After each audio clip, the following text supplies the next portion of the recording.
Greater Noida से इस वक्त की सबसे बड़ी खबर है। एक तेज रफ्तार मोटरसाइकिल, पुलिस की ट्रैकिंग, रुकने का इशारा, फिर अचानक भागने की कोशिश और देखते ही देखते गोलियां चलने लगीं।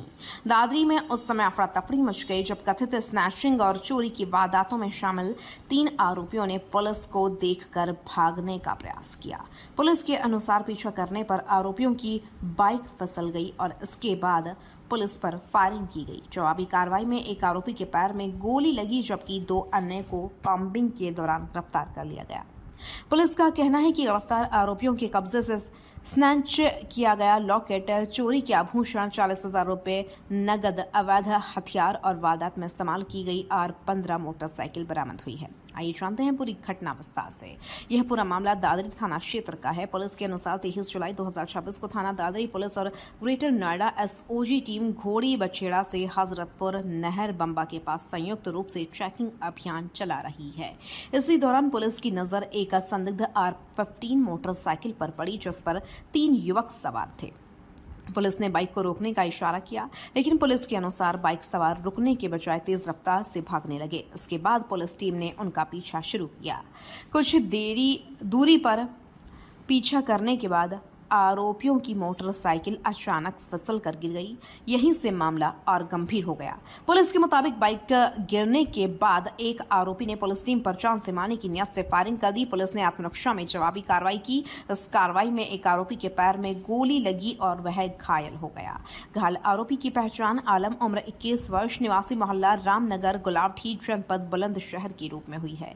घटना के बाद पुलिस ने इलाके की घेराबंदी कर कॉम्बिंग ऑपरेशन चलाया, जिनमें 2 अन्य आरोपी सद्दाम, उम्र 20 वर्ष और जिशान, उम्र 20 वर्ष, दोनों निवासी रामनगर, गुलावठी, बुलंदशहर को गिरफ्तार कर लिया गया है।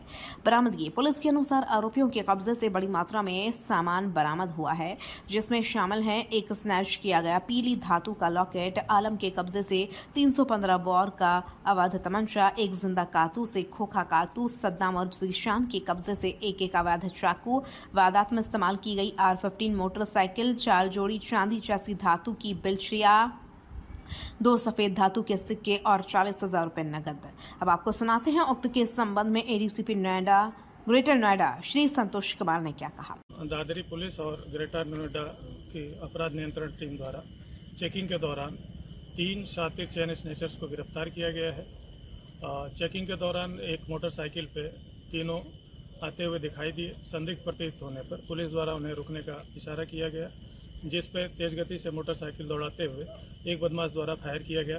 जानलेवा हमला करते हुए पुलिस द्वारा जवाबी कार्रवाई की गई, जिसमें एक बदमाश के पैर में गोली लगी। कुछ दूर जाके इनके मोटरसाइकिल गिरी और तीनों को गिरफ्तार किया गया। घायल को उपचार के लिए चिकित्सालय भेजा गया। पूछताछ में इनका नाम जीशान, आलम और सद्दाम, जो गुलावटी के रहने वाले हैं, ज्ञात हुआ। इनके द्वारा दिनांक 17 तारीख को दादरी क्षेत्र में ही एक चेन स्नैचिंग की घटना स्वीकार की गई और दिनांक 8 तारीख को एक चोरी की घटना स्वीकार की गई। इनकी तलाशी ली गई तो इनके कब्जे से एक 315 बोर का तमंचा, एक जिंदा कारतूस, एक खोखा कारतूस बरामद हुआ और चोरी के माल को बेचा था, कुछ माल बेचा था इन लोगों ने, जिससे बेचने पर प्राप्त हुआ पैसा और कुछ जेवरात बरामद हुए। अन्य विधिक कार्रवाई। पुलिस के अनुसार पूछताछ के दौरान आरोपियों ने स्वीकार किया कि उन्होंने हाल ही में एक महिला के गले से पीली धातु का लॉकेट स्नैच किया था। इस संबंध में थाना दादरी में मुकदमा संख्या 343/2026, धारा 304 एवं 317 2 BNS के तहत मामला दर्ज है। इसके अलावा लगभग 15 दिन पहले ग्रेटर नोएडा के MU1 सेक्टर स्थित एक बंद मकान में चोरी करने की बात भी सामने आई है। पुलिस का कहना है कि उसी चोरी से जुड़े आभूषण और नकदी की बरामदगी भी की गई थी। बरामद 40,000 रुपए कथित तौर पर चोरी के सामान को बेचकर प्राप्त किए गए थे। आपराधिक इतिहास: पुलिस रिकॉर्ड के अनुसार आरोपियों के खिलाफ पहले से भी मुकदमे दर्ज हैं। इनमें शामिल हैं मुकदमा संख्या 343/2026 और मुकदमा संख्या 316/2026। दोनों थाना दादरी में दर्ज बताए गए हैं। फिलहाल पुलिस आरोपियों का विस्तृत आपराधिक इतिहास खंगाल रही है ताकि यह पता लगाया जा सके कि क्या ये किसी बड़े गिरोह से जुड़े हुए हैं या अन्य वारदातों में भी इनकी भूमिका रही है। घायल आरोपी का इलाज: मुठभेड़ में घायल हुए आरोपी आलम को पुलिस ने उपचार के लिए अस्पताल में भर्ती कराया है। जहां उसका इलाज जारी है। अन्य दोनों आरोपियों को हिरासत में लेकर आगे की कानूनी कार्रवाई की जा रही है।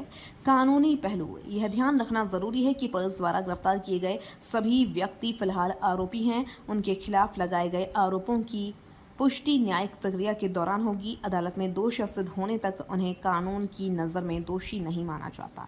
तो दादरी में पुलिस और कथित स्नैचिंग गैंग के बीच हुई इस मुठभेड़ ने एक बार फिर यह सवाल खड़ा कर दिया है कि आखिर अपराधी पुलिस से बचने के लिए किस हद तक जाने को तैयार हैं। फिलहाल पुलिस ने तीनों आरोपियों को गिरफ्तार कर लिया है। एक घायल आरोपी को इलाज चल रहा है और पूरे मामले की जांच जारी है। क्या इन आरोपियों का संबंध किसी बड़े स्नैचिंग नेटवर्क से है? क्या इनसे और भी कई वारदातों का खुलासा होगा? क्या चोरी और स्नैचिंग की अन्य घटनाओं की गुत्थी भी अब सुलझेगी? इन सभी सवालों के जवाब पुलिस जांच पूरी होने के बाद सामने आएंगे। फिलहाल इस मामले पर हमारी नजर लगातार बनी हुई है।